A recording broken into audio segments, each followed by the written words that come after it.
Nang makarating sila ng presinto ay nasa interrogation room na ang dalawang binatilyo. Pareho silang nakayuko habang tinatanong ng isang pulis. Nasa labas naman si Santino at Justin habang nakatingin sa tinted na salamin kung nasaan ang dalawang binatilyo. Umamin na ba sila? Tanong ni Santino. Kasi simula pa lang sir ng pagtatanong sa kanila. Sagot naman ng pulis. Seryosong nakatingin si Santino sa dalawang binatilyo. Hindi niya kilalang mga ito dahil sigurado namang outsider sila sa subdivision. Bakit yung ginawa yun?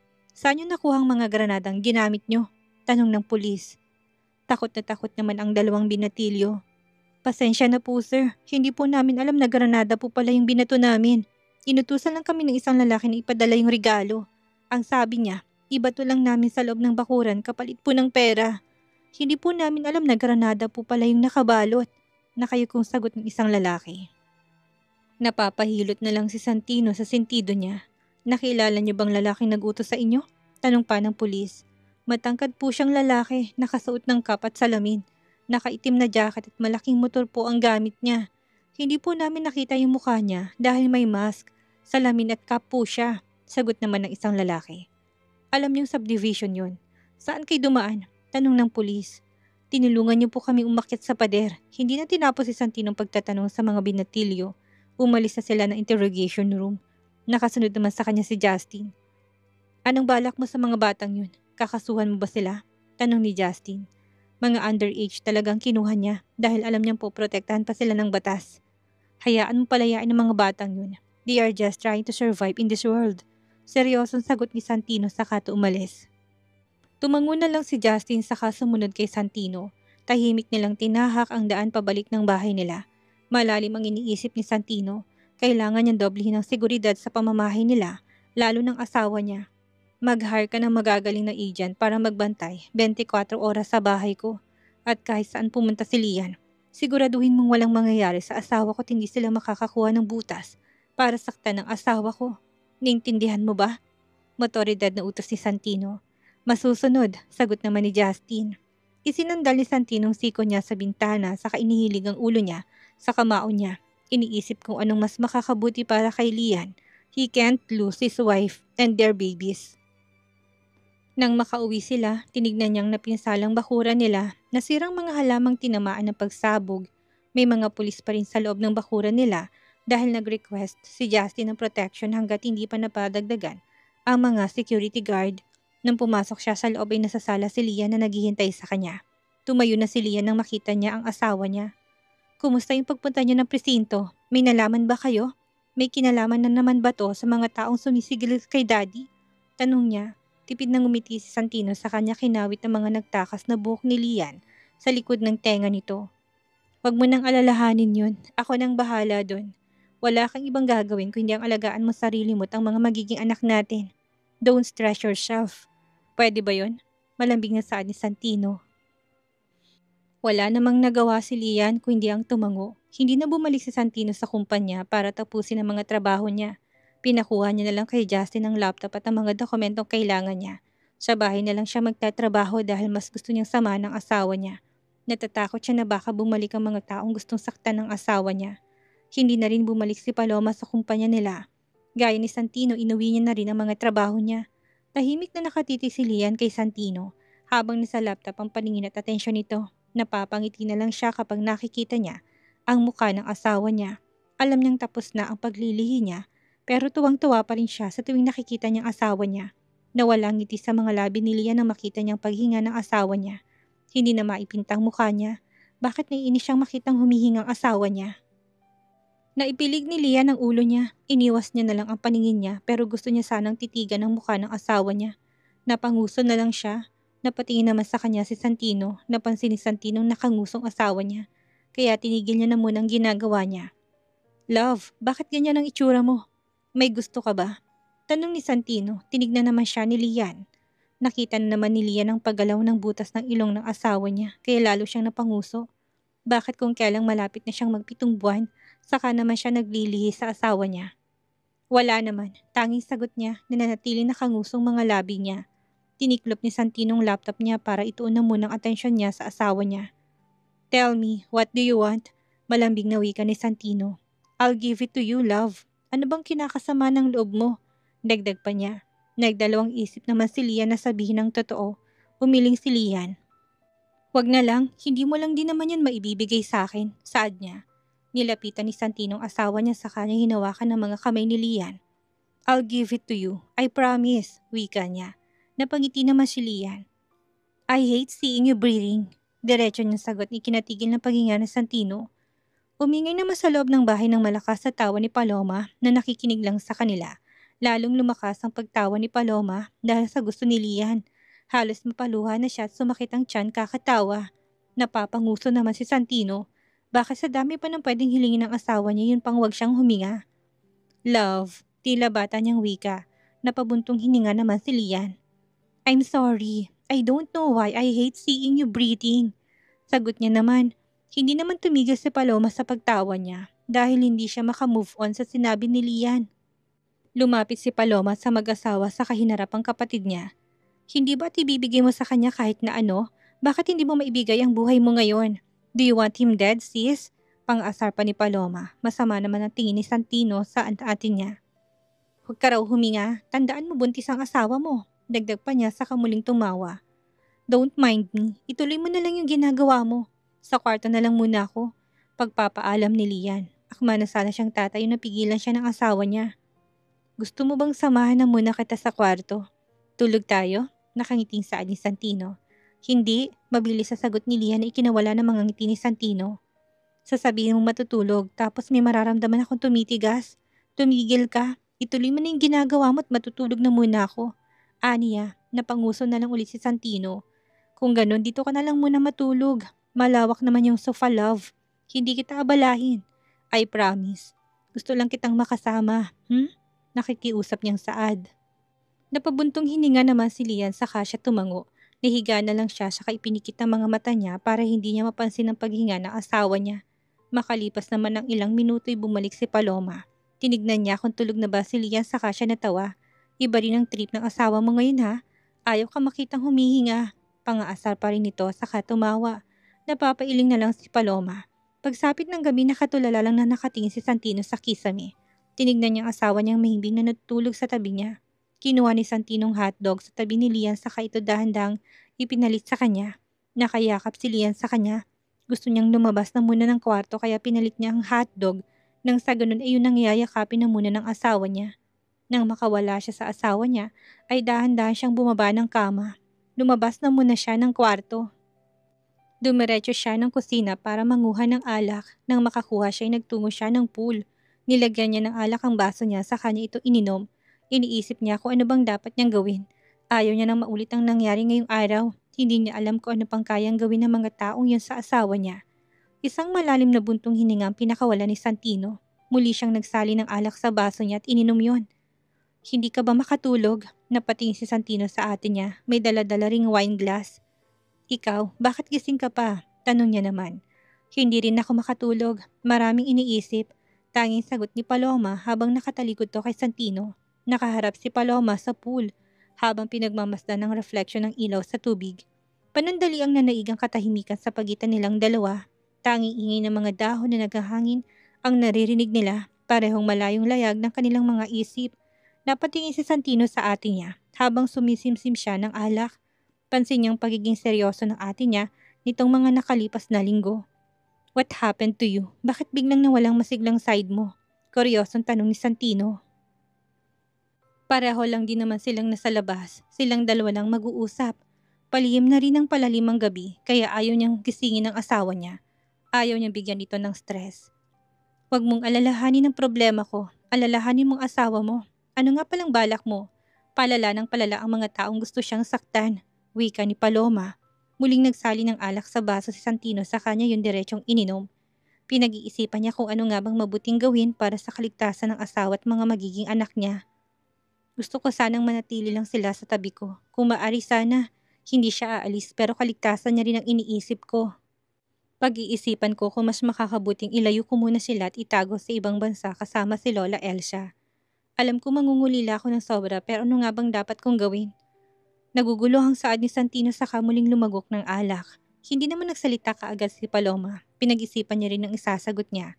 Napapabuntong hininga na lang si Paloma. May kanya-kanya silang problema. Idagdag pa ba niya ang problema niya? Kung gusto mong ilayo na muna si Lian at Lola Elsa, ako nang sasama sa kanila para hindi ka masyadong mag-alala. Pwede mo naman kaming bisitahin kapag wala kang masyadong ginagawa. Dapat ay masolusyonan na kaagad ang investigasyon na yan nang sa ganun, makauwi rin si Lian sa'yo kaagad. Suggestion naman ni Paloma. Seryosong tinignan ni Santino ang ate niya pero seryoso rin ito. Kung ganun, may iwan pala siyang mag-isa sa bahay nila. Siguradong maninibago siya. Panandali ang natahimik si Santino. Kung hindi niya naman ilala yung asawa niya sa bansang ito, baka magsisi siya sa huli na hindi niya ginawa kung anong dapat niyang gawin. Uunahin pa ba niya ang sarili niyang nararamdaman? Paano naman ang kaligtasan ng mag-iina niya? Sa tingin mo ba, yun ang pinakamagandang paraan? Tanong ni Santino sa ate niya. Hindi pa rin siya makapagdesisyon kung dapat niya bang ila yung asawa niya. Kung nagdadalawang isip ka at dito mo lang sa bansang ito itatagong asawa mo, siguradong masusundan pa rin sila ni Lian. At magagawa nilang gusto nila. Pag-isipan mong mabuti, hindi naman kita pipilitin kung anong dapat mong gawin. Ani ni Paloma. Gusto niya na rin na munang lumayo ng bansa para makalayo siya kay JV. Hindi niya na nagugustuhan ang nangyayari sa kanila, lalo nang nararamdaman niya. Naguguluhan na naman siya nang dahil siya iisang tao. Nauna nang pumasok ng bahay si Paloma habang naiwan na rin si Santino sa pool. Tinignan niya ang alak na nakalahati niya na. Tinakpan niya na ito dahil baka malasing pa siya. Ayaw pa naman ng asawa niyang amoy ng alak. Nang makita niya ang hating gabi na ay pumasok na rin siya. Nag-shower at nag-toothbrush na muna siya para mawalang amoy ng alak sa bibig at katawan niya. Nang matapos siya, ay tumabi na siya sa asawa niya. Napangiti siya habang tinititigan niyang napakagandang mukha ng asawa niya. Hinalikan niya ito sa noo at sa labi bago siya nahiga. Niyakap niya ito mula sa likod. Maingat niyang hinahaplos ang tiyan ng asawa niya.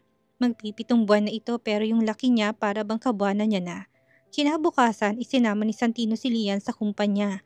Dahil hindi talaga siya mapapakali kapag hindi niya kasamang asawa niya. Maging ang bahay nila hindi naligtas dahil nakakagawa pa rin ng paraan ang mga taong gusto siyang saktan. Gustong suntukin ni Santino ang ama ni Lian dahil bakit ang asawa niyang kailangan magdusa sa kasalanan ni Warren. Nasaksihan niya ng hindi maganda ang pakikitungo ng pamilya ni Lian sa kanya. Para siyang outsider sa sarili nilang pamamahay noon. Tapos siya pa ang gustong singilin ng mga taong hinahabol si Warren. Dito ka lang ha, huwag kang aalis. Aattend lang ako ng meeting. Pagpapaalam ni Santino sa kanya hinalikan sa noo ang sawa niya. Kapag may kailangan ka, kapag nagugutom ka, nasa labas lang ang isa ko pang sekretary. Utusan mo siya, okay? Dagdag pa nito, ngumiti at tumangulang naman si Lian. Pagbabasa ng libro ang libangan ni Lian. Ayaw ni Santino na magtrabaho pa siya, kaya walang ibang ginagawa si Lian kung hindi ang manood at magbasa. May nakalimutan ka ba? Tanong niya na marinig niyang bumukas ang pintuan. Tinignan niya ito pero nang makita niyang si Sonyang pumasok, nawala ngiti sa mga labi niya. Mukhang nakalimutan ni Santinong ilak ang pintuan, kaya malayang nakapasok si Sonya. Napatingin si Sonya sa malaking tiyan ni Lian. May kailangan po ba kayo? Magalang pa rin niyang wika. Nilapitan naman siya ni Sonya saka ito naupo sa kaharap ni Lian na sofa. Kailangan mo ba talagang idamay ang mga anak ko sa problema ng pamilya niyo? Hindi ko man sila nakakasama pero hindi ibig sabihin nun ay wala na akong pakialam sa kanila at hindi ko na inaalam ang kalagayan nila. Nabalitaan kong nangyari sa bahay niyo kahapon. Ikaw lang ang puntirya nila, Lian. Paano kung madami din ang anak ko? Bakas ang pag-aalala sa tinig ni Sonya. Hindi naman masisisi ni Lian ang isang ina. Gusto niyo pa rin bang hiwalayan kong anak ninyo? Kahit na ganito nakalaki ang tiyan ko? Ano po bang nagawa ko sa inyo para kaayawan niyo ako? Nang dahil lang po bang ibang babae ang gusto niyo para kay Santino? Matapang naman na sagot ni Lian. Diretso niyang tinignan sa mga mata ang mother-in-law niya. Hindi niyo pa rin po ba nare-realize kung anong nawawala sa inyo kapag pinipilit yung gusto niyo? Lalong lumalayo sa inyong loob ng mga anak ninyo. Dagdag pa ni Lian. Napaigting naman ang panga ni Sonya. Seryoso nakatingin ang mga mata niya kay Lian. Sa tingin mo ba, pipiliin ka ng mga anak ko over me? Mataas ang kilay na saad ni Sonya. Tipid namang ngumiti si Lian. Ano po bang sa tingin ninyong nangyayari ngayon? Ayaw umalis ni Ate Paloma sa bahay dahil ayaw niya kayong kasama. Mas gusto niya kaming kasama kaysa sa inyo, Mrs. Villafuerte. Kung umaasa pa rin kayong maghihiwalay kami ni Santino, hindi po yun mangyayari. Hindi pa man matagal ang relasyon namin pero alam kong hindi niya kami iiwan na magiging anak niya. Sagot ni Lian. Natahimik naman si Sonia, panandali ang nanaig ang katahimikan sa pagitan nilang dalawa. I know that they still misses you, Mrs. Villafuerte, as their mother. Hindi pa naman po huli ang lahat. Kung hindi niyo man ako matanggap, naiintindihan ko yon, pero sana ayusin yung relasyon niyo sa mga anak ninyo. Napaiwas ang tingin si Sonia. Tila ba biglang lumambot ang puso niya sa sinabi ni Lian. Huli na ba para intindihin niya si Lian? Mahal ko ho ang anak ninyo at hindi ko magagawang lokohin siya. Kung kukumbinsihin niyo akong hiwalayan siya, sino po ba sa tingin ninyong masasaktan ng sobra? Hindi po ba si Santino din? At kapag sinabi ko kay Santino ang mga sinabi niyo sa akin, sa tingin niyo po ba, ina pa rin bang ituturing niya sa inyo? Hindi ko po kayo tinatakot, pero sana maintindihan yung ibig kong sabihin. Aniya pa, tumayo naman si Sonia sa kanya, tiningnan si Lian. Pinagsasabihan mo ba ako? Huwag kang magsalita na para bang kilalang kilala mo ang mga anak ko. Masungit parang siad ni Sonia. Bahagya lang nangumiti si Lian. Tumalikod na si Sonia at akma na sana nga hawakan ang doorknob nang muling magsalita si Lian. Alam niyong kayang-kaya kong agawin sa inyong mga anak ninyo, Mrs. Villafuerte. Subukan mo silang kausapin. Papiliin mo sila kahit hindi na akong kasama. Kapag ikaw ang pinili nila, ipakita mo lang sa akin ang ebidensya. Kusa akong lalayo sa kanila at hindi na magpapakita pa. Paghahamon ni Lian. Alam naman ni Sonia na si Lian pa rin ang mananalo sa huli, kaya hindi na siya lumaban pa. Balita ko maselan ka sa pagbubuntis mo. Ang gusto ko na lang ipakiusap sa'yo, ingatan mo sarili mo at ang mga magiging anak ninyo. Kilala ko kung paano mahal si Santino. Hindi ko kakayanin kapag tuluyang nawala sa sariling anak ko kapag may nangyari sa inyong mag-iina niya. Wika ni Sonia, habang sa pintuan pa rin ito nakaharap. Napakunot ang noo si Lian sa kanya tinignan ng mother-in-law niya, pero tuluyan na itong lumabas ng opisina. Naipilig ni Lian ang ulo niya. Bakit mabilis yatang nagbagong isip ng biyanan niya? Pauwi na sana si Paloma nang bigla siyang harangin ni JV. Napapairap na lang si Paloma dahil hindi siya tinitigilan nito. Iiwas na lang sana siya pero hinawakan siya ni JV sa kamay. Inis naman na inalis yun ni Paloma. Ano ba? Sinabi ko na sa'yo na wag mo na akong hawakan, hindi ba? Nakakadiri ka. Wika niya sa kanya, kinuha ang alkohol niya at nilagyan ang parteng hinawakan ni JV. Ayaw mo ba talaga akong kausapin? Mahinaw saad ni JV. Hindi mo ba ako titigilan? May ginamang wika ni Paloma. Paniwalaan mo naman ako. Hinanap kita, Paloma. Pero dahil iba-ibang bansang pinupuntahan mo sa mga nakalipas sa taon, nahirapan akong hanapin ka. Kailan mo ba ako paniniwalaan na hindi talaga kita niloko? Walang nangyari sa amin ni Shaira. Pinaako niya lang sa akin ang anak niyang hindi naman akin. Pinakasalan ko siya dahil sa takot ko na rin sa pamilya niya. Binantaan nila ako kapag hindi ako pumayag sa kasal, idadamay ka rin nila. Seryosong pagpapaliwanag ni JV. Maraming beses na siyang nagpapaliwanag kay Paloma pero hindi pa rin naniniwala sa kanya si Paloma. Hilaw namang tumawa si Paloma sa kanya inirapan si JV.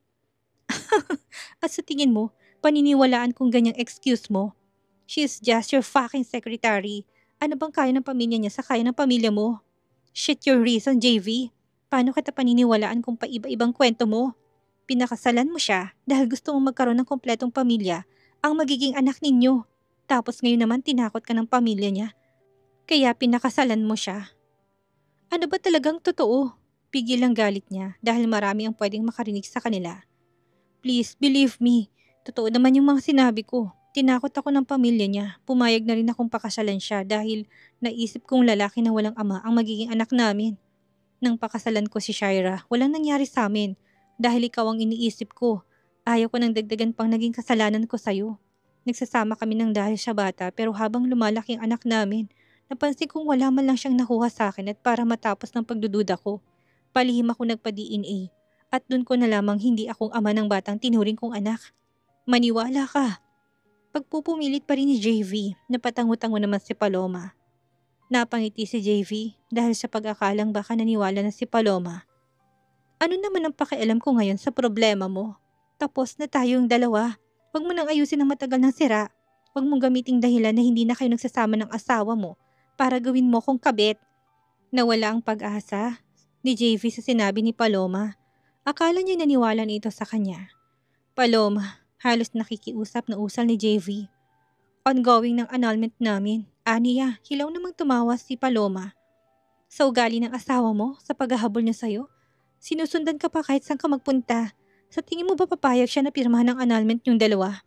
Good luck na lang sa'yo. Masungit pa rin sagot ni Paloma at akma na sanang tatalikod nang magsalita pa si JV. Papayag ang korte kaya wala siyang magagawa. Niloko niya ako't malaking ebidensya ko. Wala akong responsibilidad sa kanila. Pahabol pa niya.